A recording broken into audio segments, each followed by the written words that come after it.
시작해 볼게요. 두 번에 걸쳐서 이제 10계명을 전체적으로 한번 훑어보겠습니다. 이렇게 여담인데요. 예전에 고등부를 맡았을 때 한번 애들하고 10계명을 살펴보고 싶어서 한 1년 동안 살펴보겠다라고 마음을 먹고 시작을 했는데 제가 그 10계명을 무려 3년 동안 애들하고 했었어요. 그래서 이렇게 10계명을 무려 3년 동안 했었던 이유가 있는데 이따가 또 나누면서 또 좀 그 얘기 좀 해보도록 할게요. 네. 한번 시작을 해보겠습니다. 말씀 10계명 다 한번 읽어볼게요. 1에서 17절까지인데 제가 조금 빨리 읽어보겠습니다. 하나님이 이 모든 말씀으로 말씀하여 이르시되 나는 너를 애굽 땅 종되었던 집에서 인도하여 낸 내 하나님 여호와니라. 너는 나 외에는 다른 신들을 내게 두지 말라. 네. 너를 위하여 새긴 우상을 만들지 말고 또 위로 하늘에 있는 것이나 아래로 땅에 있는 것이나 땅 아래 물속에 있는 것에 어떤 형상도 만들지 말며 그것들에게 절하지 말며 그것들을 섬기지 말라. 나의 하나님 여호와는 질투하는 하나님인즉 나를 미워하는 자의 죄를 갚되 아버지로부터 아들에게로 3, 4대까지 이르게 하거니와 나를 사랑하고 또 내 계명을 지키는 자에게는 1000대까지 은혜를 베푸느니라. 너는 내 하나님 여호와의 이름을 망령되게 부르지 말라. 여호와는 그의 이름을 망령되게 부르는 자를 죄 없다 하지 아니하리라. 안식일을 기억하여 거룩하게 지키라. 네, 네. 안식일 계명을 좀 9절 10절을 일단 넘어가고 네, 12절부터 읽어볼게요. 내 부모를 공경하라. 그리하면 내 하나님 여호와가 내게 준 땅에서 내 생명을 기리라. 살인하지 말라. 간음하지 말라. 도둑질하지 말라. 내 이웃에 대하여 거짓 증거하지 말라. 내 이웃의 집을 탐내지 말라. 내 이웃의 아내나 그의 남종이나 그의 여종이나 그의 소나 그의 낙이나 무릇 내 이웃의 소유를 탐내지 말라. 네, 아멘. 자, 뭐 십계명을 왜 주신지 뭐 전체 그림으로 보면은 십계명은 출애굽기 20장에 나옵니다. 그리고 또 어디 나오는지 혹시 아세요? 십계명은 출애굽기 20장에 나오고 이따가도 나오겠지만 신명기 5장에 나옵니다. 그래서 뭐 그건 좀 기억해 두시면 좋을 것 같아요. 십계명은 출애굽기 20장 그리고 신명기 5장에 나오는데 출애굽기 맥락에 보면 출애굽하고 나서 받은 거죠. 출애굽하고 시내산에 도착하고 성막 설계도를 받기 전에 언약식이 시행되기 전에 20장에서 십계명을 하나님께서 주시죠. 그 내용이 나오죠. 그래서 시점에 대해서 이때다라는 것을 좀 기억해 두시면 좋을 것 같고요. 출애굽기에서 중요한 말씀이 19장 말씀이잖아요. 19장 5절에서 6절 말씀. 너희가 내 말을 잘 듣고 내 언약을 지키면 내 소유가 되고 제사장 나라가 되며 거룩한 백성이 되리라. 그러니까 구원 이후에 이것을 구원의 조건으로 제시한 것이 아니라 구원 이후에 주신 말씀인데 이 말씀을 하고 나서 주신 것이 십계명이죠. 그래서 십계명은 하나님과 이스라엘 백성 간에 맺어진 언약의 핵심 조항입니다. 물론 안 지킨다고 구원이 취소되는 건 아니죠. 그러나 안 지키면 명예롭지 못한 겁니다. 그러니까 아들로서 제외되는 건 아닙니다. 하지만 아들답지 못한 거겠죠. 그런 차원에서 하나님께서 주신 겁니다. 자, 그러면 이제 서론 시작을 해볼게요. 제가 사실 이거 세부적으로 다루기에는 양이 많아요. 제가 무려 3년 동안 했었거든요. 왜냐하면 각 계명에 걸리는 것을 다 다뤘었어요. 예를 들어서 살인하지 말라를 할 때는 사실 그냥 간단하게 하면 되는데 살인하지 말라 기본 계명을 이야기하고 또 살인에 걸리는 모든 어떤 이슈들 다 있잖아요. 사형제도, 뭐 낙태, 안락사, 뭐 이런 거를 전부 다 다뤘었던 것 같아요. 그래서 그러다 보니까 무려 3년이 걸렸습니다. 근데 개인적으로는 참 저한테 공부가 많이 되는 그런 시간이었는데 그렇게 자세히 살펴볼 수는 없고 오늘은 그냥 개괄적으로만 보도록 할게요. 자, 십계명이라는 단어는 20장에는 안 나오고 34장에 나와요. 십계명이라는 단어가 나오는데 히브리어로는 아세렛 하데바림이라고 해서 이것은 이제 헬라어로 바꾸면 그냥 10가지 말씀이라는 뜻이에요. 그래서 헬라어로는 데칼로그라고 하거든요. 데칼, 10, 로그, 로고스, 말씀. 그러니까 그냥 10가지 말씀이라는 뜻입니다. 그리고 각 성경에는 각 계명에 숫자가 붙어 있지 않아요. 뭐 1계명은 이거다, 2계명은 이거다 이렇게 붙어 있지 않고요. 나중에 훗날 그냥 이렇게 종파에서 각 종파별로 사실 숫자도 다르거든요. 학자들이 편의상 붙인 겁니다. 그러다 보니까 카톨릭의 십계명하고 개신교의 십계명하고 숫자가 좀 다릅니다. 한번 도표를 볼까요? 기독교하고 동방 종교의 뭐 러시아, 뭐 세르비아, 뭐 그리스 종교의 에디오피아 종교가 다 동방 종교의 계열이잖아요. 하고 이제 성공회 쪽에서는 이렇게 우리가 흔히 이해하고 있는 십계명을 이렇게 나누거든요. 그래서 저는 개인적으로 십계명을 이렇게 암송합니다. 유명한 부살간도 거탐 이렇게 그냥 우리가 그리스도인으로서 이 정도 좀 암기하면 좀 좋지 않을까 싶어서 그냥 뭐 이렇게 첫 글자, 예전에 시험 볼 때 이렇게 첫 글자로 외우잖아요. 이렇게 유, 명, 안, 부살간도, 거탐 이렇게 돼 있는데, 근데 유대교 10계명은 1계명이 출애굽기 20장 2절에 나오는 서문을 1계명으로 봅니다. 특이하죠. 그리고 우리가 알고 있는 1, 2계명을 묶어서 2계명으로 보고요. 그리고 이제 쭉 이렇게 10계명이 나와져 있습니다. 자, 그리고 천주교하고 루터교 10계명은 특별히 천주교 같은 경우는 우리가 갖고 있는 1, 2계명을 묶어서 그냥 첫 번째 계명을 쓰는데 하나님에 대해서 흠숭하여라라는 단어를 씁니다. 왜 이 단어를 쓰냐면 천주교는 자체 종교개혁 이후에 마리아에 대해서는 공경한다라는 단어를 쓰고요. 하나님에 대해서만 흠숭한다라고 해서 마리아 공경하고 하나님 흠숭을 좀 구별합니다. 그러니까 보통 우리가 천주교가 마리아 숭배하는 거 아니야 라고 하는 것은 좀 천주교에 대해서 오해하는 거라고 볼 수 있습니다. 그래서 하나님에 대해서는 흠숭이라는 단어를 씁니다. 구별을 하거든요. 그래서 1, 2계명을 묶어서 이렇게 쓰고 있고 그 다음에 쭉 나온 다음에 특이하게도 우리가 가지고 있는 10계명을 두 개로 나눠서 남의 아내를 탐내지 말라 9계명, 재물을 탐내지 말라 10계명 이렇게 또 구분합니다. 물론 간음과 연결될 수도 있는데 좀 다르게 해석하기도 하거든요. 그래서 종파별로 조금 이렇게 번호가 다르다는 거 참고로 알면 좋을 것 같고요. 그러면 이 질문을 해볼게요. 자, 10계명이 비신자에게는 유효하지 않는 것인가, 신자에게만 유효한가에 대해서 질문을 해보면 웨스터민스터 소요리 문답은 조금 다르게 이야기합니다. 사실 웨스터민스터 소요리 문답은 뭐냐면 목사 126명, 평신도 33명이 무려 6년 동안 이렇게 합숙을 하면서 성경을 총체적으로 정리한 것을 보통 우리가 웨스터민스터 신앙 고백서라고 하거든요. 굉장히 두꺼워요. 근데 그 웨스터민스터 신앙 고백서를 성인 교육용으로 만든 게 대요리 문답입니다. 네, 라저 카테키즘이라고 하거든요. 근데 어린이 청소년용으로 이렇게 바꾼 것을 소요리 문답이라고 해요. 쇼터 카테키즘이라고 하거든요. 그래서 이제 그 소요리 문답에 보면 39, 40, 41문에 보면 10계명에 대해서 설명을 하거든요. 근데 이 10계명에 대해서 뭐라고 이야기를 하냐면 이렇게 40문에서는 이렇게 얘기해요. 하나님께서 순종할 규칙으로서 사람에게 처음 나타내신 것이 무엇인가? 그게 도덕법. 우리가 흔히 일반 사람들도 이 자연법, 내추럴 로라는 개념이 있잖아요. 이제 그건데 그게 41문에 보면 어디에 요약되어 있다고 하냐면 10계명에 요약되어 있다라고 이야기를 해요. 그러니까 여기서 말하는 사람이라는 것은 신자, 비신자, 막론하고 다 포함하는 거잖아요. 그러면 이 웨스트민스터 소요리 문답을 보면 하나님이 10계명을 그러면 모든 인류에게 다 주신 건가라는 생각을 해볼 수 있거든요.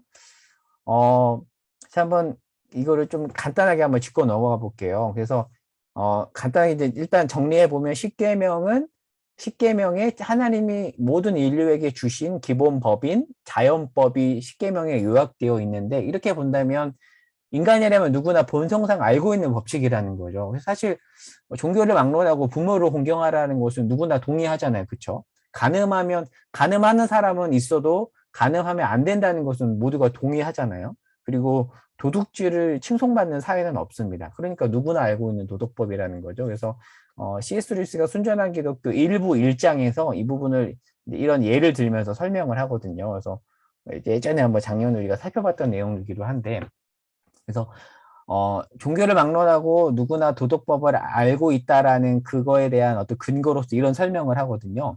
전투 중에 주랭랑 치는 행동을 높이 평가하거나 자기에게 친절했던 사람을 배신해놓고 으쓱거리는 것을 상상해 보십시오. 차라리 2 더하기 2가 5가 되는 것을 상상하는 편이 나을 겁니다. 그러니까 누구나 그 행동에 대해서 칭찬하지 않는다는 거죠. 그것은 우리 모두에게는 자연적으로 도덕법이 있다는 것을 이렇게 알려주는 증거다. 뭐 이런 식으로 설명을 하거든요. 그런데 성경에도 그 근거가 있습니다. 로마서 2장에 보면 이런 말씀이 있거든요. 율법이 없는 이방인이 본성으로 율법의 일을 한다고 합니다. 본성으로. 그것을 다르게 말하면 도덕법이라는 거죠. 자연법이라는 겁니다. 자, 그러면 이러한 도덕법을 대체 하나님을 모르는 사람도 율법 없는 이방인도 어떻게 알았는가에 대해서 조금 어려운 개념일 수 있는데 신학자들이 일반 계시를 통해서 알게 되어졌다는 얘기를 하거든요. 일반 계시. 그러니까 일반 계시와 특별 계시를 나눈다라면 특별 계시는 하나님이 특별히 알려준 성경책이 특별 계시죠. 그런데 일반 계시는 어떻게 보면 하나님이 자연이나 아니면 다른 걸 통해서 자신을 간접적으로 드러낸 것인데, 어떻게 보면 이렇게 양심에 내재되어 있는 것도 하나님의 일반 계시라고 볼 수 있습니다. 그러니까 이 도덕법이 하나님께서 사람의 양심에 일반 계시로 알려줬다라는 그런 이야기를 하고 있는 겁니다. 자, 그런데 일반 계시로 이렇게 주어진 도덕법을 우리는 온전히 지키지 못하잖아요. 그렇죠? 도둑질하지 말라는 것을 알고 있지만 그렇게 살지 못하죠. 인간이 그렇습니다. 십계명 말씀을 알고 있지만 그 말씀대로 온전히 살지 못하는 게 우리잖아요. 그렇게 본다면 죄의 삭은 사망이죠. 우린 죽을 수밖에 없는 존재입니다. 자, 그래서 하나님께서 우리를 죽을 수밖에 없는 우리를 은혜로 구원하시고 특별 계시, 이제는 특별 계시를 통해서 도덕법을 직접 주셨는데 그게 십계명에 요약되어 있다라고 말하는 게 사실은 웨스터민스터 소유리 문답의 이야기입니다. 사실 이 부분을 좀 제대로 설명하려면 진짜 오랫동안 길게 설명해야 되는데 제가 그냥 이렇게 간단하게 그냥 설명을 한 거예요. 그래서 한번 읽어볼게요. 하나님은 구원받은 신자에게는 성경이라는 특별 계시를 통해 도덕법을 온전히 알려주셨죠. 그리고 그 도덕법은 계속 지켜야 되는 기준입니다. 물론 안 지킨다고 해서 우리가 하나님의 자녀로 탈락되는 건 아닌데 우리가 계속해서 지켜야 되는 그런 법칙이죠. 물론 신자의 누리기에는 구원의 조건이 아니지만 그러나 불신자에게는 심판의 기준이 되죠. 그래서 이렇게 다르다라는 걸 설명을 했고, 자 그러면 오늘은 서문에서 사계명까지 그냥 진짜 간단하게 한번 살펴볼게요. 유대교에서는 서문을 일계명으로 볼 정도로 굉장히 중요하게 여깁니다. 그래서 많은 경우 십계명을 볼 때 서문이 있다는 것을 놓치는데 십계명에는 서문이 있습니다. 서문이 어떻게 되어 있냐면 이렇게 되어 있죠. 나는 너를 애굽 땅 종되었던 집에서 인도하여 낸 내 하나님이니라 라고 하면서 십계명을 하나하나 설명하시잖아요. 십계명의 서문은 굉장히 중요합니다. 자, 그러면 왜 서문이 강조돼야 되냐에 대해서 설명을 한다면 사실 십계명을 지켜야 한다보다 중요한 것은 주신 분이 누구인지에 대해서 아는 것이 중요하기 때문에 서문이 중요하다라는 겁니다. 그러니까 십계명도 중요하지만 더 중요한 것은 그것을 주신 분이죠. 그리고 그 주신 분이 어떠한 분인지를 아는 것이 더 중요하겠죠. 그러니까 십계명은 누가 주신 거냐면 인도하시는 아버지가, 제가 일부러 아버지라고 적어놨어요. 아버지. 어떤 선생님이 아니라 아버지가 주신 것으로 특별히 친히 쓰셨죠. 친히 직접 쓰신 겁니다. 그러니까 신구약을 통틀어 하나님이 직접 쓰신 유일한 것이죠. 자, 그러면 그 하나님이 어떤 분인가에 대해서 출애굽기 3장 7절 8절은 이렇게 얘기를 해요. 하나님에 대해서 보고 듣고 알고 내려가서 건져내고 인도하여 데려가서. 그러니까 굳이 뭐 철학적 개념을 도입한다면 그 아리스토텔레스가 말했던 그 뭐 부동의 원동제라는 개념이 있잖아요. 그러니까 쉽게 말하면 말만 하고 움직이지 않는 그런 존재가 아니라 하나님은 적극적으로 움직이는 분이라는 거죠. 말만 한 것이 아니라 내가 너네 인도할게 이렇게 말만 한 것이 아니라 직접 본인이라고 표현하기에 조금 불공견스러울 수 있지만 직접 하나님 자신이 보고 듣고 내려가서 인도하시는 그런 분이라는 거죠. 나아가서 그 분은 무섭게 말하는 교통경찰이 아니라 인도하시는, 그러니까 인도한다라는 것은 끝까지 책임진다라는 의미가 있잖아요. 그분이 하나님 아버지인데 십계명은 그러한 분이 주신 것이다. 그래서 십계명을 볼 때 가장 중요한 것은 법칙을 넘어서 그 법칙을 주신 분이 누구인지 아는 것이다. 네, 그런 면에서 십계명의 서문이 좀 강조될 필요가 있는 것 같습니다. 자, 그러면 1에서 4계명까지를 간단하게 보면 이건 제가 그냥 앞글자만 따서 만든 거예요. 그래서 1에서 4계명을 이렇게 제대로 기억하기 조금 애매한데 이렇게 이 첫 글자로 기억하시면 좋을 것 같아요. 1계명은 예배 대상에 대한 말씀이라면 2계명은 예배 방법에 대한 말씀이고 3계명은 예배 자세에 대한 말씀이고 4계명은 예배 시간에 대한 말씀입니다. 그래서 앞글자만 따서 제가 그냥 대방자시라고 했거든요. 뭐 이렇게 기억하시면 좋을 것 같아요. 1계명 대, 2계명 방, 3계명 자, 4계명 시, 대방자시. 자, 그럼 1계명부터 볼게요. 1계명은 예배 대상에 대한 말씀인데 이렇게 되어 있죠. 너는 나 외에는 다른 신들을 내게 두지 말라라고 이렇게 말씀을 하고 있습니다. 자, 근데 사실 다른 신이란 존재하지 않잖아요. 하나님 한 분밖에 없잖아요. 신은 유일신인데. 그런데 왜 하나님은 다른 신을 두지 말라고 했을까? 그러면 하나님이 다른 신을 인정하는 걸까? 그게 아니죠. 왜 하나님이 이렇게 말씀을 하시냐면 우리 때문이죠.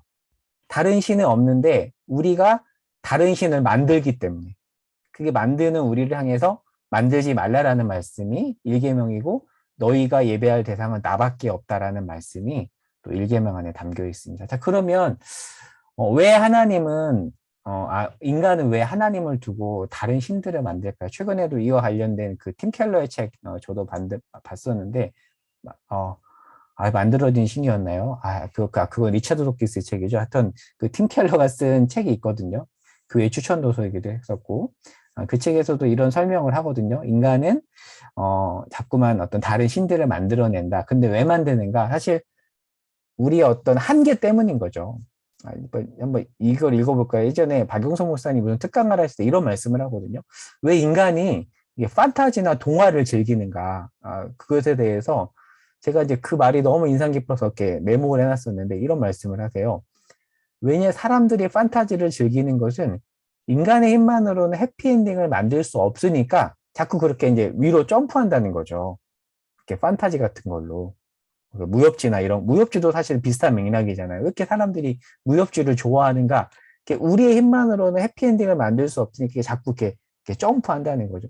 그 말은 곧 우리가 얼마나 유한한 존재인지를 알려준다는 거죠. 그러니까 우리가 유한하기 때문에 자꾸 어떤 눈에 보이는 거짓 신을 만드는 거죠. 그리고 거기에 우리 마음을 투영하고 마음을 주고 안심하고 그렇게 살아간다라는 거죠. 그래서 우리는 보이는 우상도 만들고 보이지 않는 우상도 만들면서 유한한 존재의 한계를 극복하려고 합니다. 그래서 어떻게 보면 이해가 되죠. 이해가 되는 면도 있지만 그러나 동의할 수 없는 부분이죠. 또 그렇게 해서는 안 되는 부분이죠. 그러면 어떻게 해야 되는가? 파스칼이 이런 말을 해요. 팡세에서. 자신의 비참함을 알지 못하고 하나님을 알면 오만을 낳고 하나님을 알지 못하고 자신의 비참함만 알게 되면 절망을 낳는다. 그러니까 우리에겐 이 두 가지가 다 필요한 것 같아요. 우리의 비참함도 알고 동시에 하나님이 어떤 분인지에 대해서 알고 이 두 가지를 다 알아야 되는데 예를 들어서 자신의 비참함을 알지 못하고 나만 하나님을 제대로 안다라고 하면 사람이 오만해지잖아요. 그래서 이 두 가지 지식이 다 필요하다라는 거. 그래서 인간의 유한함과 하나님의 무한함을 동시에 인정하는 삶이 필요한 것 같아요. 그래서 저는 이렇게 생각합니다. 우리가 하나님에 대한 온전한 이해도 반드시 필요하고 그렇게 유한하기 때문에 몸부림치는 어떤 인간에 대한 이해도 같이 필요한 것 같습니다. 그래서 이 두 가지에 대한 지식이 다 필요한 것 같아요. 그래서 어떤 1계명을 가지고 우상 숭배하는 자들을 향해서 무조건 이렇게 당연히 잘못했다라고 얘기해야 되지만 이제 제가 좀 말씀드리고 싶은 것은 그렇게 하는 인간의 어떤 그 몸부림에 대한 이해함, 동의하지는 않지만 이해함, 공감해줌, 공감이라는 표현이 적절할지 모르겠지만 그것도 좀 필요하겠다라는 좀 그런 생각을 해보았어요. 유한한 인간의 다른 신 만들기를 다른 시선으로 바라보면 그 안에는 깊은 절망이 숨어 있죠. 그러면 우리는 어떻게 해야 되는가? 우리는 사실 그 절망에 소망을 불어넣는 존재로 부름받았잖아요. 그래서 뭐 좀 이런 이야기를 또 1계명을 가지고 해볼 수 있을 것 같고요. 자, 2계명을 또 해보겠습니다. 2계명은 아까 말한 것처럼 2계명은 방이죠. 예배 방법입니다. 그러니까 1계명에서 하나님만 섬기라고 했다면 자, 2계명에서는 그 하나님을 보이는 형태로 만들어 섬기지 말라고 말씀을 하고 있습니다. 그러니까 2계명은 칼뱅이 이렇게 해서 구분하거든요. 2계명은 우상 숭배에 관한 이야기라기보다는 하나님을 어떤 상으로 만들어서 표현하려는 일을 금하라는 것이다 라고 그렇게 설명을 합니다. 자, 그러면 왜 사람은 자꾸 하나님을 이렇게 보이는 형태로 만들기 원할까요? 사실 그게 대표적인 사건이 출애굽기 32장에 나오는 금송아지 사건이잖아요. 저는 공감되는 지점이 있어요. 사실 우리는 보이지 않으면 두려워하잖아요. 근데 하나님은 보이지 않는다는 게 참 어떻게 보면 난점인 거죠. 근데 사실 이 세상은 보이는 것이 전부라고 이야기를 하고 있습니다. 우리에게. 그런데 우리는 보이지 않는 하나님을 믿고 보이지 않는 하나님 나라의 법칙을 믿고 살아가잖아요. 그래서 참 어려운 것 같습니다. 그래서 제가 이렇게 적어놨죠. 이 세상의 지배적인 가치관은 실중주의, 자연주의, 뭐 어렵게 되어 있지만 쉽게 말하면 보이는 게 다라는 거잖아요. 보이는 게 전부다 전부라고 말하는 세상 속에서 우리는 보이지 않는 하나님을 바라보며 살아가는 존재입니다. 물론 기독교는 둘을 다 무시하지 않습니다. 이 실증주의와 자연주의를 무시하지 않지만 이렇게 넘어서는 것이죠. 훨씬 넘어섭니다. 제가 이제 강변교회 목사님 이야기라고 제가 적어놨는데 요거는 그냥 이렇게 넘어가도록 할게요. 자, 그러면 이계명 관련해서 또 해볼 수 있는 이야기가 성화상 파괴 운동입니다. 기독교 역사에 보면 이계명을 근거로 해서 성화상을 인정하냐 인정하지 않냐로 굉장히 나뉘거든요. 열왕기 하에 가면 그 노뱀을 파괴하는 사건이 나옵니다. 그 민수기에 보면 그 사건이 나오잖아요. 이렇게 노뱀을 만들어서 노뱀을 보는 자들이 구원을 받잖아요. 그러니까 예수님을 상징하는 것으로서 노뱀을 만드는데 훗날 그 노뱀이 어떻게 사실 노뱀은 손가락이잖아요. 뭐를 가리키는 손가락이냐면 하나님 예수님을 가리키는 손가락인데 사람들이 견지망으로 간 거죠. 손가락을 보느라 하나님을 놓쳐버린 겁니다. 그래서 결국에 노뱀을 파괴해버리잖아요. 그러니까 사실 이 성화상 파괴 운동 이면에는 이런 게 있습니다. 그 성화상이 손가락으로서 잘 작동하기도 하지만 손가락으로 작동하는 것을 넘어서 그 자체가 목적이 되고 숭배 대상이 되는 경우가 굉장히 많이 있었기 때문에 늘 이렇게 기독교 역사에서 성화상을 인정하냐 안 하느냐 그런 논쟁들이 상당히 많이 있었습니다. 그래서 그 역사 자료에 보면은 동방 기독교에서는 이렇게 피 흘리는 성화상을 보면 병이 낫는다고 해서 이렇게 사실 성화를 통해서 하나님께 가야 되는데 성화를 그냥 놓고 비는 그것을 향해서 절하는 그런 일들이 있었기 때문에 이렇게 성화에 대해서 인정하지 않는 그런 일들이 있었던 거죠. 근데 이걸 좀 넓게 바라본다면 사실 이계명은 이렇게도 연결해 볼 수 있을 것 같아요. 사람이나 어떤 수단. 사실 저도 손가락이죠. 목사도 손가락입니다. 그런데 이 사람들이 이 손가락을 보느라 달을 보지 못한다면 견지망월이 되는 거죠. 그래서 이계명과 관련해서는 이 견지망월이라는 단어와 좀 연계해서 이해해 보면 왜 사람들이 이렇게 논쟁했는지에 대해서 좀 이해할 수 있을 것 같습니다. 그리고 제가 마리아라고 적어놨는데 지금 천주교는 마리아를 공경한다라고 이야기를 해요. 그러니까 흠숭과 공경을 구분합니다. 그래서 사실 이 개념을 모르고 천주교 사람들하고 이야기하면 사실 우리가 바보 취급을 받습니다. 왜냐하면 지금 천주교 사람들은 우리는 하나님은 흠숭하고 마리아는 공경한다라고 이제 교리에서도 이야기하는데 그거를 모르고 우리가 천주교도 사람들을 향해서 너네 마리아 숭배하는 거 아니야라고 하면은 이제 이 사람들이 너네 좀 뭣도 모르고 말하는구나라고 이제 얘기하게 되거든요. 그러니까 마리아를 숭배하진 않습니다. 근데 이제 이게 문제는 뭐냐면 이제 공경을 넘어서 그 이상으로 가면 문제가 되겠죠. 그래서 그 부분에 대해서 한번 이야기해봤고요. 자, 3계명으로 가보겠습니다. 3계명은 여호와 이름을 망령되게 부르지 말라라는 계명입니다. 유대인들은 이 계명에 문자적으로 충실해서 하나님의 원래 이름이 있었는데 그 이름을 부르지 않고 부르긴 불러야 되니까 나의 주님이란 뜻의 아도나이로 불렀어요. 그러니까 이게 무슨 말이냐면 예를 들어서 제 이름이 안성이에요. 근데 그 이름을 부르면 혹시나 망령되게 부를까봐 그 이름이 있는데 안성이라고 부르지 않고 유한나라고 부른 거예요. 망령되게 부를까봐.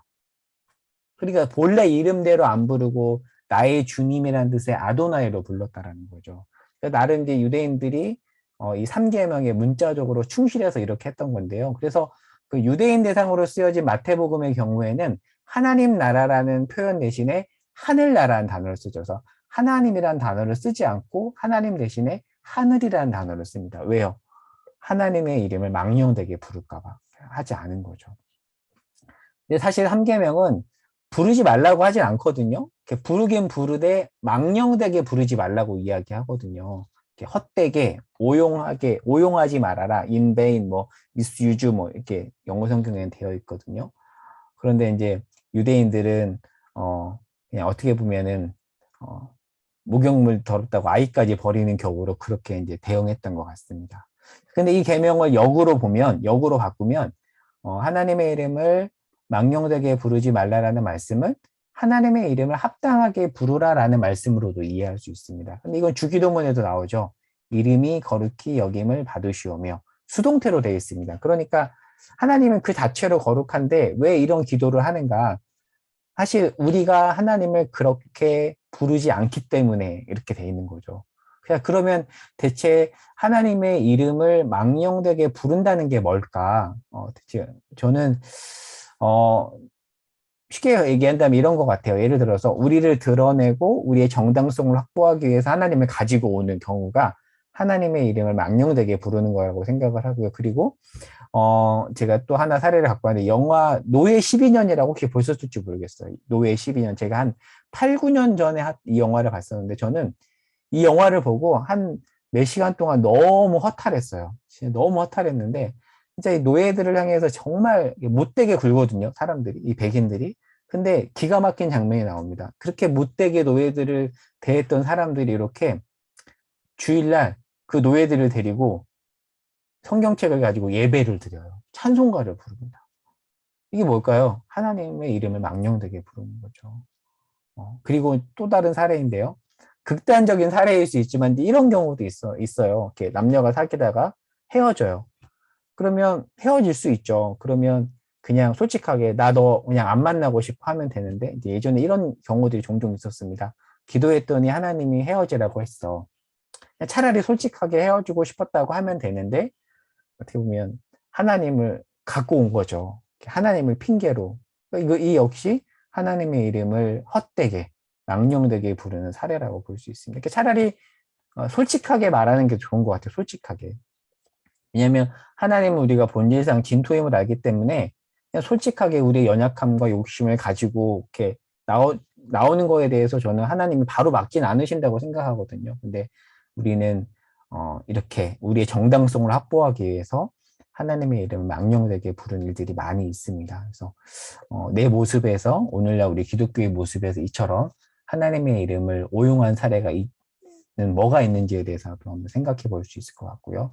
마지막 사계명입니다. 네, 마지막 안식일에 대한 기념이 말씀인데, 아까 초반에 말했던 것처럼 안식일은 출애굽기 20장에도 나오고 신명기 5장에도 나옵니다. 근데 1에서 10계명이 다 똑같아요. 근데 출애굽기와 신명기의 미묘한 차이가 사계명에 나옵니다. 그러니까 사계명 안식일 계명에 대해서 출애굽기하고 신명기가 조금 다르게 이야기하는데, 어떤 부분이 다른지 한번 말씀을 보면은 출애굽기에서는 안식일의 근거를 하나님의 6일 창조와 7일 안식을 근거로 이야기를 해요.